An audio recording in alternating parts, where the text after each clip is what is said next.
Querida igreja, saúdo a todos com a graça e com a paz do Senhor Jesus. Deus continue nos abençoando nessa noite de festa. Vamos orar mais uma vez, pedindo a bênção de Deus para este momento.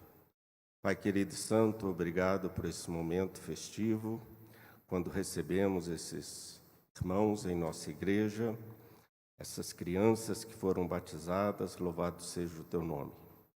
Continue agora nos abençoando por meio da Tua palavra, Senhor. Fala ao nosso coração, que sejamos impactados por ela, moldados, transformados, ó Pai, e trabalhados no nosso caráter, conforme a Tua vontade.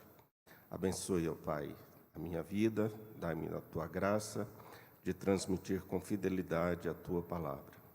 Usa-nos para a Tua glória, oração que te fazemos, em nome de Jesus. Amém.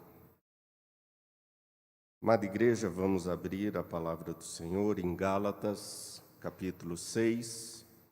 Estamos estudando esta carta, chegando já nos seus últimos versículos. Hoje nós vamos meditar nos versos 7 ao verso 10.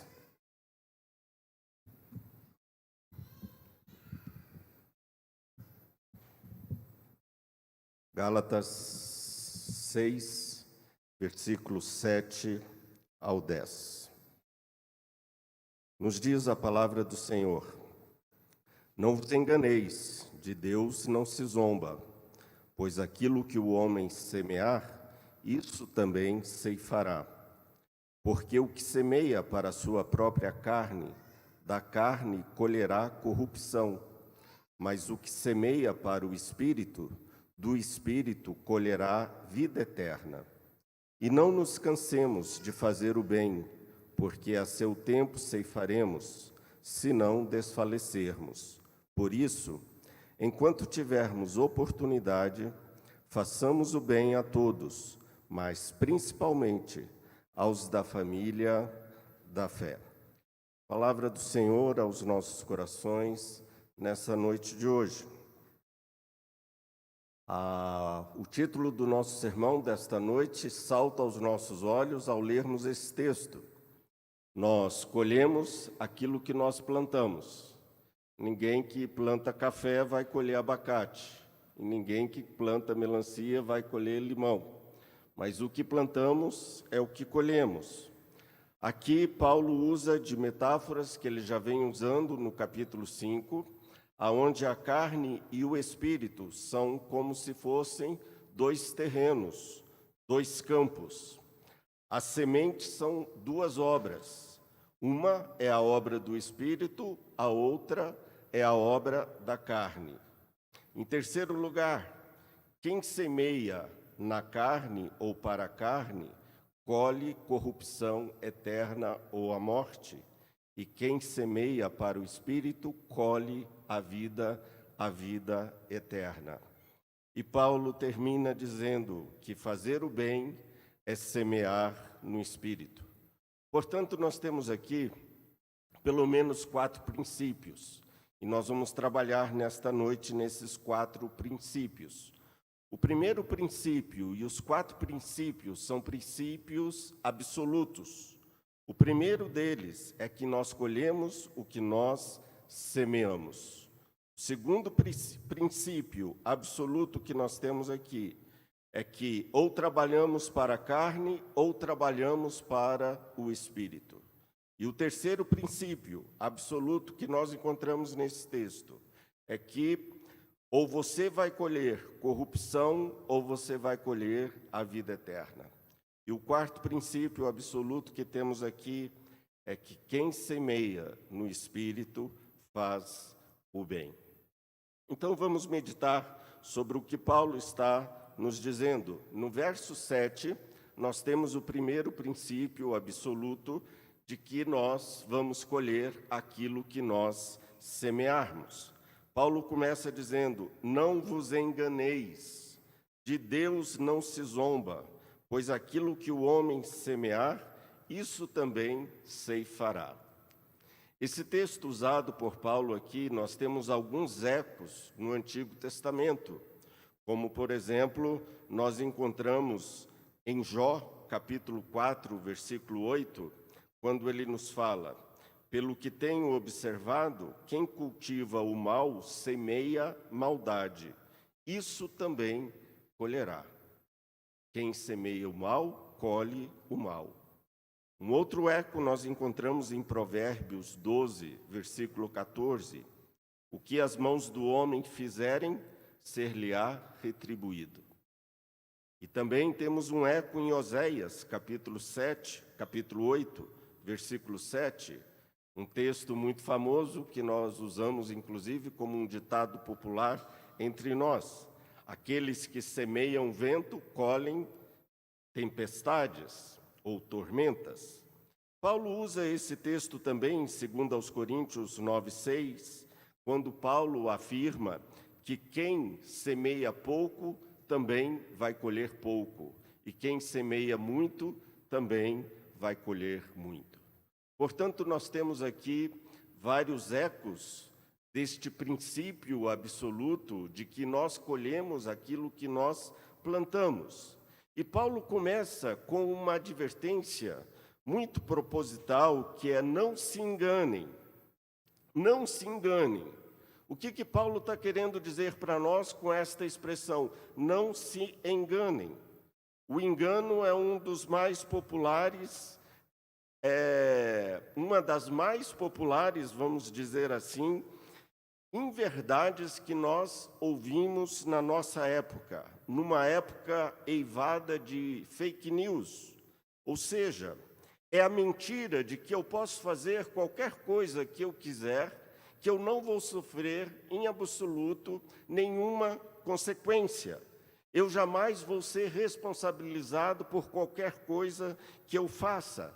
É a mentira de que eu posso pecar sem receber nenhuma impunidade por causa disso. E isso cai muito bem na nossa sociedade pós-moderna, que é uma sociedade sem culpa, aonde nós não somos culpados de absolutamente nada. Nós somos vítimas da nossa sociedade, vítimas da nossa família, vítimas da nossa comunidade de fé.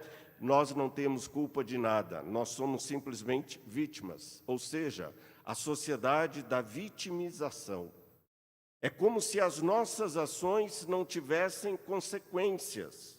Ninguém, Paulo nos diz, pode brincar com Deus, porque pessoas que vivem como se o Senhor não lhes fosse pedir contas algum dia estão completamente enganadas. De Deus não se zomba, porque ninguém pode enganar a Deus. E viver de tal forma inconsequente, como se não fôssemos sofrer nenhuma reprimenda e nenhum juízo por causa disso, isto é zombar de Deus. Mas de Deus não se zomba, com Deus não se brinca. Todas as nossas condutas serão julgadas. Aquilo que nós plantarmos, nós vamos colher. Esse é um princípio universal, que serve para todos os homens, uma regra válida para todo mundo, para o mundo inteiro, um princípio divino que vem de Deus. Por isso, Deus não se deixa escarnecer. E nem nós podemos escarnecer de Deus e achar que Deus deixa o mal impune e Deus não retribui o bem que nós fazemos. Ninguém pode dizer, irmãos, Deus está morto, Ele não se importa com aquilo que eu faço. Muito pelo contrário, a Bíblia fala que todos os homens serão julgados por meio das suas obras. Aquilo que nós fazemos tem consequências. As nossas ações têm consequências. O ser humano é um ser responsável por tudo aquilo que ele faz. No seu namoro, é um namoro santo, aonde Jesus está presente. Um dia você vai ser julgado pela forma como você namora.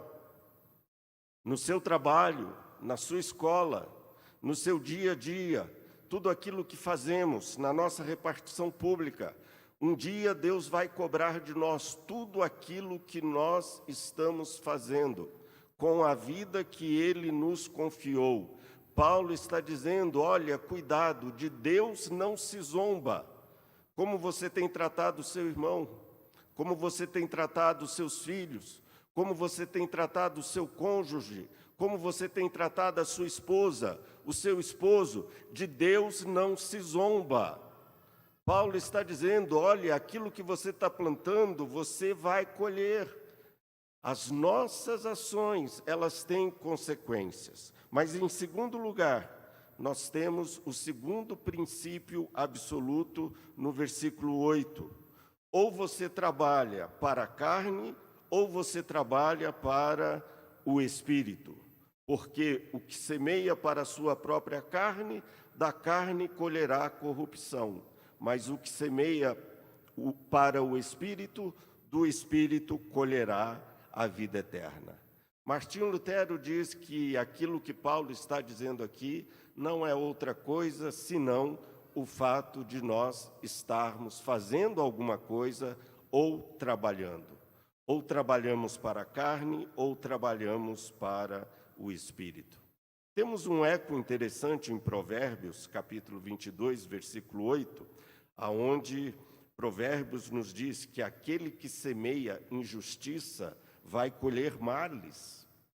Temos aqui uma antítese entre carne e espírito. São dois campos aonde nós semeamos, lançamos as nossas sementes. A questão é, irmãos, o que semeamos e aonde estamos semeando? Semear para a carne, semear para o espírito. O que seria semear para a nossa própria carne? É viver de acordo com a nossa velha natureza. É viver de acordo com as nossas paixões carnais, com os nossos instintos não convertidos, vamos assim dizer. É viver completamente entregues às nossas próprias paixões. É uma atitude egoísta, quando Paulo fala para a sua própria carne. É o viver para si. E quem vive egoisticamente não vive para Deus, mas vive tão somente para o seu próprio prazer, para o seu próprio deleite. O que é semear para a carne? Paulo já nos disse isso em Gálatas, no capítulo 5, versículos 19 e 21, onde ele fala das obras da carne. Por que estas são chamadas de obras? Porque as obras têm a ver com aquilo que eu faço, ao contrário do fruto. O fruto tem a ver com aquilo que Deus faz em nós. Por isso que quando Paulo fala do fruto, Paulo não fala obras do fruto do Espírito Santo, mas Paulo fala fruto do Espírito. E quais são as obras da carne? Que os pastores que nos antecederam já falaram muito bem sobre isso. A prostituição, a impureza, a lascívia, a idolatria, a feitiçaria, a inimizade, porfias, ciúmes, iras, discórdias, dissensões, facções, invejas, bebedices, glutonarias. Não tem para onde a gente fugir. Nós vamos nos encaixar em algum lugar aqui, nesta lista de Paulo, ainda que não seja uma lista exaustiva, mas apenas indicativa de vários pecados nos quais nós podemos nos incorrer neles. E Paulo está dizendo, cuidado, de Deus não se zomba. A ira, a discórdia, a dissensão, as facções, cuidado. Um dia nós iremos colher, ainda que não seja nessa vida, mas será na próxima. Irmãos, semear no campo da carne é acariciar a carne, é afagar a carne, é passar a mão naquele monstro que ainda mora dentro de nós. E talvez ele não esteja adormecido, mas esteja bem vivo. São atitudes, nos diz Paulo, autodestrutivas, levam à corrupção, levam à deterioração. Português é uma benção. Mas a maldição de Deus está presente naquilo que diz respeito àquilo que nós semeamos para a carne.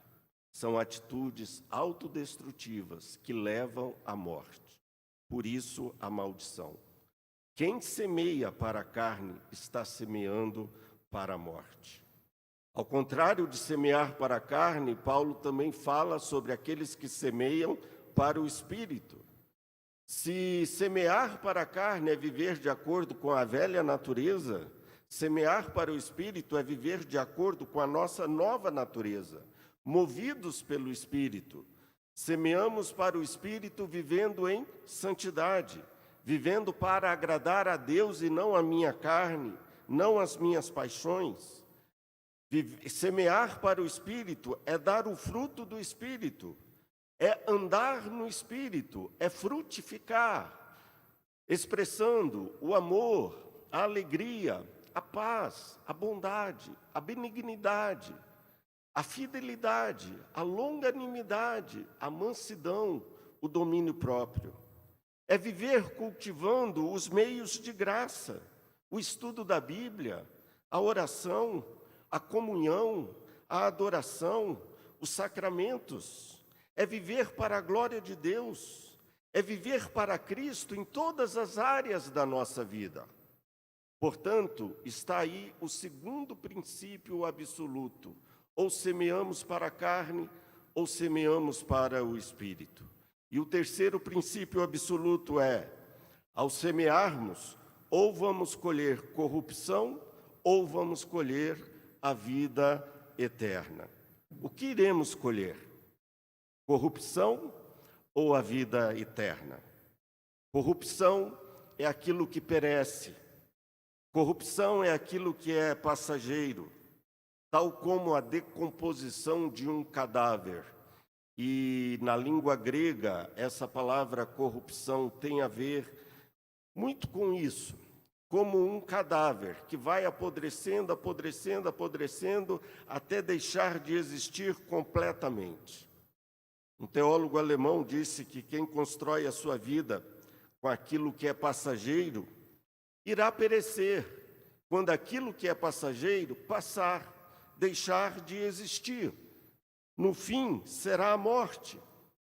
Portanto, quem se apega às coisas deste mundo, às paixões carnais, se adere a este século, a esse séculum, ou como diz Paulo, a este esquema.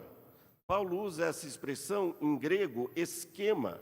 Esquema é aquilo que é passageiro, é aquilo que passa, é aquilo que não vai ficar para a eternidade. E essas pessoas se agarram àquilo que é vazio, e a única coisa que conseguem é a morte. Para quem vive na carne, a morte cresce.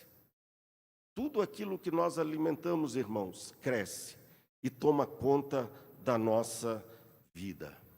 Por isso que Paulo fala em Romanos, capítulo 7, versículo 5, que quando nós estamos na carne, as paixões pecaminosas, excitadas pela lei, trabalham em nossos membros a fim de que nós produzamos fruto para a morte. Fruto para a morte. A morte aqui, no caso, é um fim, é o telos, é o propósito, que é justamente uma vida de pecado. E o salário do pecado é a morte. E salário, sabemos, é aquilo que alguém merece por aquilo que fez. Mas, ao contrário de quem vai colher corrupção, temos aqueles que vão colher a vida eterna porque semearam no Espírito. Ah, pastor, então aqui nós temos um problema. Vida eterna para aqueles que semearam para o Espírito. Então, prestem atenção, lembremos que nós temos a vida eterna não por causa das nossas obras. Nós temos a vida eterna não porque fizemos por onde, a fim de merecê-la.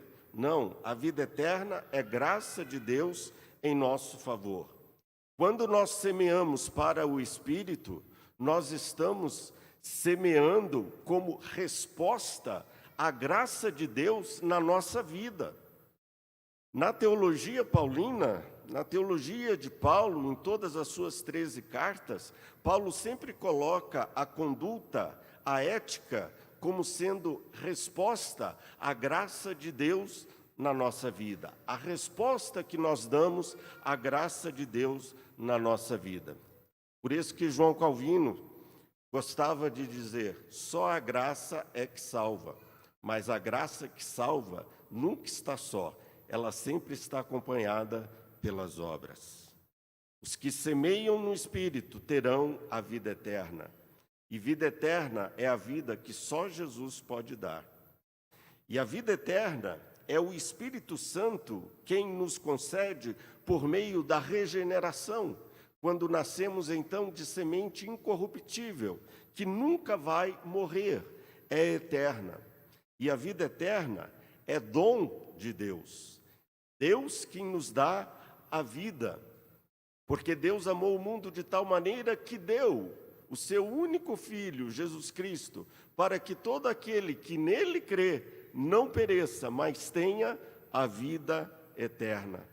Prestar atenção, Jesus, o Espírito Santo, Deus, a Trindade, trabalhando para que nós pudéssemos ter vida.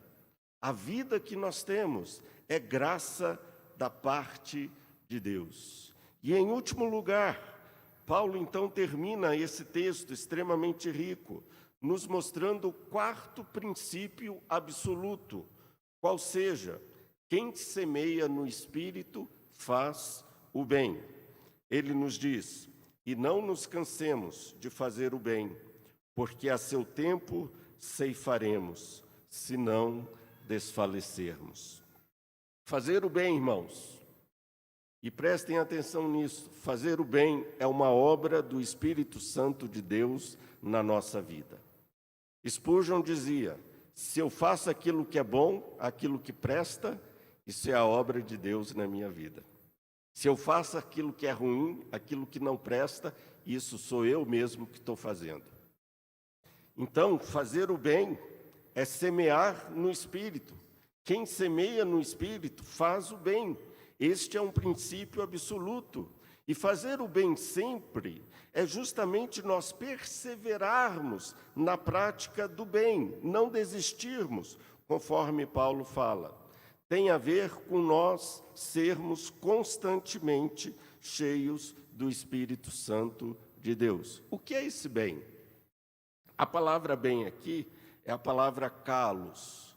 Kalos é aquilo que é belo, excelente na sua natureza, aquilo que é louvável, aquilo que é nobre, aquilo que é digno de honra.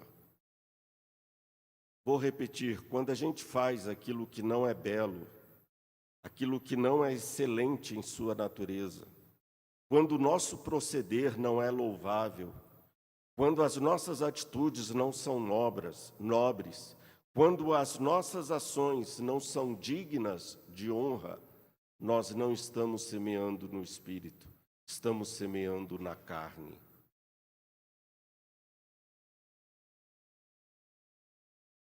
Isso mostra o grau da nossa espiritualidade, o quão cheios nós estamos do Espírito Santo de Deus.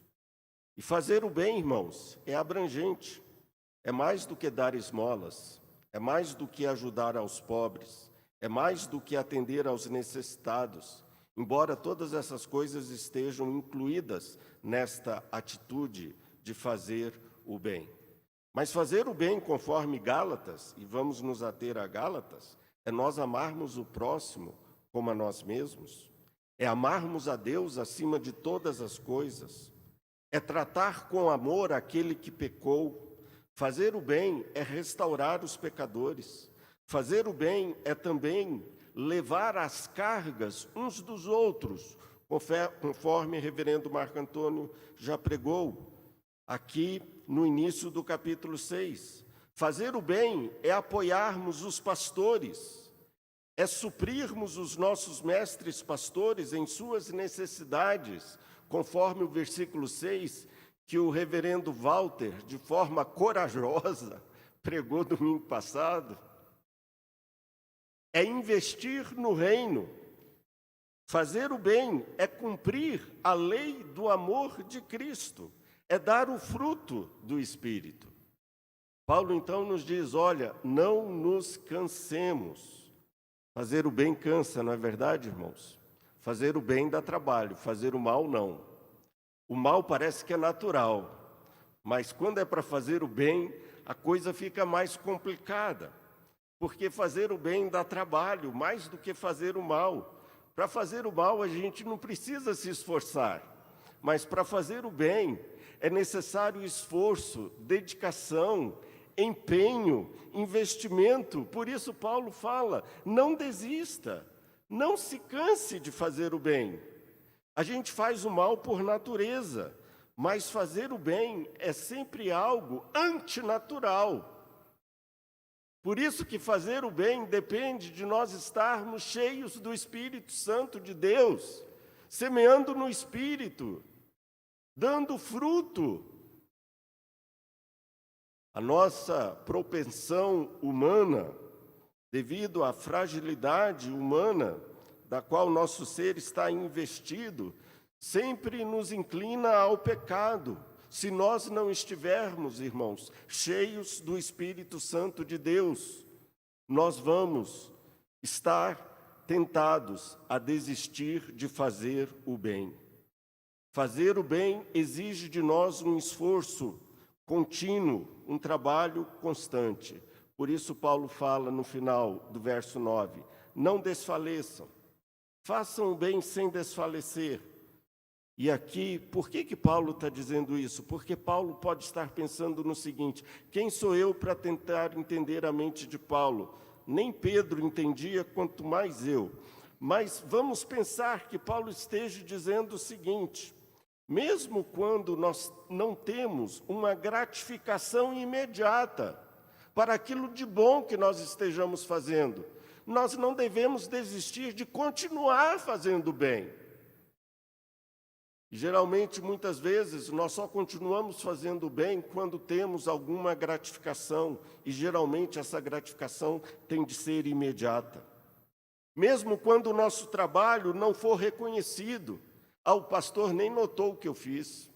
Nossa, eu trabalhei tanto, e o pastor Marco Antônio não fez uma menção do meu nome lá no culto. Fazer o bem, mesmo quando o seu nome não é mencionado por causa daquilo que você fez de bom. Fazer o bem, mesmo quando nós não somos reconhecidos. Como diz Pedro na sua primeira carta, é muito melhor nós sofrermos por fazermos o bem do que sofrermos por fazermos aquilo que é mal. Mas Paulo nos coloca aqui para nós uma razão, irmãos. Uma razão que nos dá condições para nós não desistirmos de fazermos o bem. Qual é essa razão? É que um dia haverá uma colheita. E essa razão é suficiente. Um dia haverá uma colheita. Mateus capítulo 13, versículos 39 a 43 fala: o inimigo que semeou é o diabo, a ceifa é a consumação do século, os cefeiros são os anjos, pois assim como o joio é colhido e lançado ao fogo, assim será na consumação do século. Mandará o Filho do Homem os seus anjos, que ajuntarão do seu reino todos os escândalos e os que praticam a iniquidade, e os lançarão na fornalha acesa. Ali haverá choro e ranger de dentes. Então os justos resplandecerão como o sol no reino de seu Pai. Quem tem ouvidos para ouvir, ouça. De Deus não se zomba. Aquilo que plantarmos, nós vamos colher. A colheita virá, ainda que seja na glória, mas para muitos a colheita já acontece nesse tempo presente. Aqui Paulo está dizendo, a seu tempo ceifaremos. A seu tempo aqui, a palavra tempo aqui é a palavra kairos. Não é a palavra cronos, da nossa cronologia humana, Temos um antes, um agora e um depois. A palavra kairos é o tempo da oportunidade, é no tempo de Deus. Pode ser que Deus vá te recompensar aqui e agora, e pode ser que Deus vá te recompensar só lá na glória. É no kairos de Deus, é no tempo de Deus que a colheita se dará. Não se trata do nosso tempo, mas do tempo de Deus.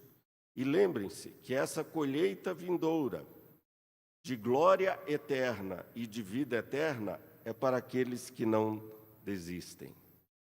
Sabemos que aquele que perseverar até o fim, esse será salvo. São os que semeiam no Espírito. E eu termino, irmãos, com o verso 10. Por isso, enquanto tivermos oportunidade, façamos o bem a todos, mas principalmente aos da família da fé.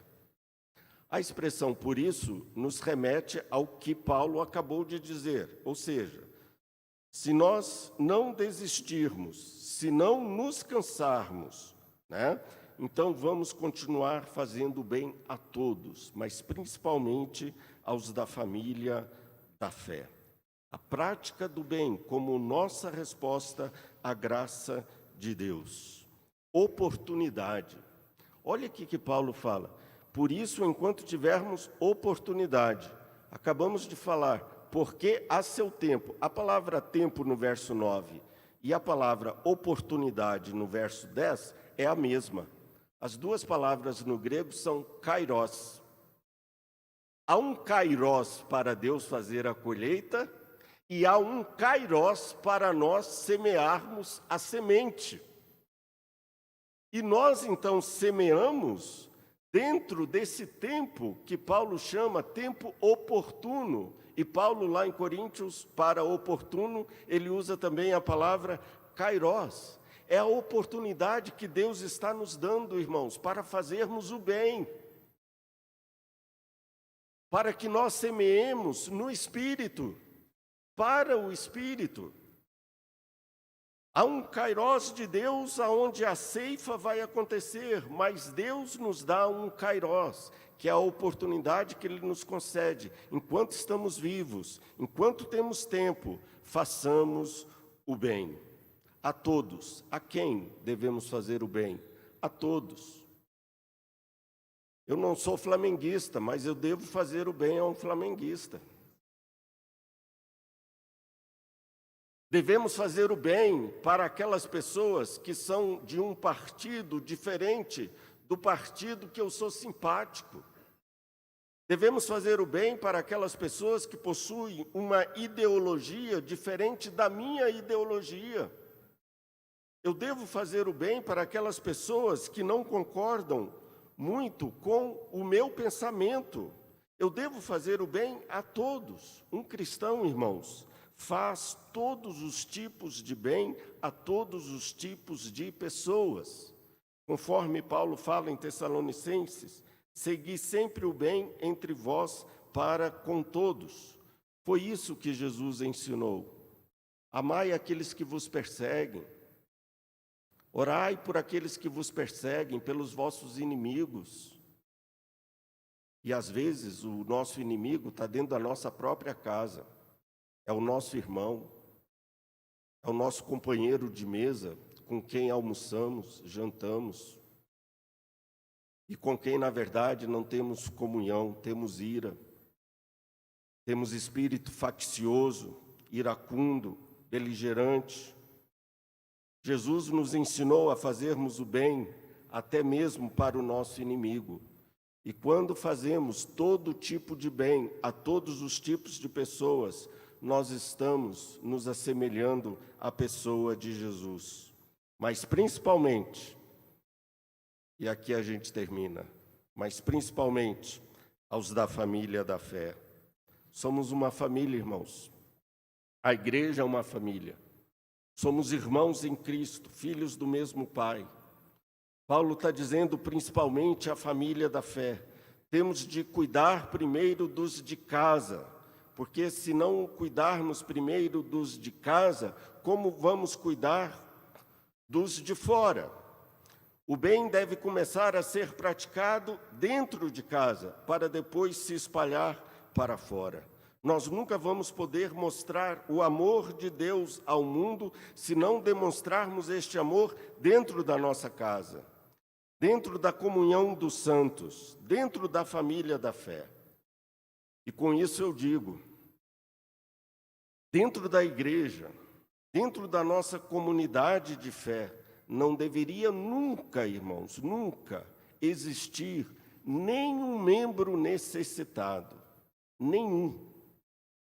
Se fôssemos seguir à risca o que Paulo está dizendo, porque se tivermos dentro da igreja alguém passando por necessidade, nós não estamos fazendo bem a todos e nem mesmo, principalmente, aos da família da fé.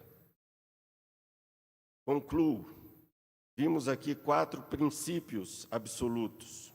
Colhemos o que semeamos, ou você trabalha para a carne, ou você trabalha para o espírito. Em terceiro lugar, ou você colhe corrupção, ou você colhe a vida eterna. E em quinto lugar, quem semeia no espírito sempre faz o bem. Lembrem, de Deus não se zomba. A nossa conduta presente determina a nossa condição futura. E a eternidade é apenas um desdobramento daquilo que nós iniciamos neste mundo presente, onde Deus nos deu a oportunidade de semearmos para o Espírito e fazermos sempre o bem, ainda que não venhamos a ver os resultados imediatamente. Termino com uma ilustração que não é uma mera ilustração, mas é algo que de fato ocorreu. Um senhor de 103 anos, então é um senhor mesmo, americano, do estado da Virgínia, ele estava sentado no seu jardim. E naquele dia, ali assentado, ele se lembrou de um sermão que há muito tempo ele havia ouvido, de um pastor puritano chamado John Flavel, do século 17, que pregou esse sermão na Inglaterra. E ele se lembrou desse sermão. E naquele momento, este senhor, que tinha o nome dele era Lake Short, ele entregou a sua vida ao Senhor Jesus Cristo, ali no seu jardim, quando ele lembrou do sermão do pastor John Flavel. Ele confessou a Jesus os seus pecados e entregou a sua vida ao Senhor Jesus Cristo.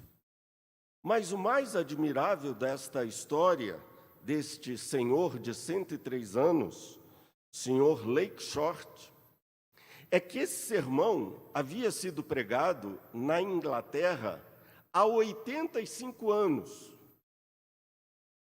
Depois de 85 anos, esse senhor no seu jardim lembra do sermão e ele entrega a sua vida ao Senhor Jesus Cristo. A semente que há 85 anos foi lançada estava sendo colhida justamente naquele momento, no kairós de Deus. No kairós de Deus. Esse senhor de 103 anos viveu mais 3 anos.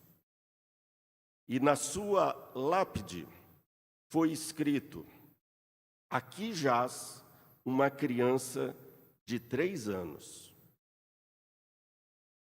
que agora, por ocasião da força da natureza, de morte natural, morreu.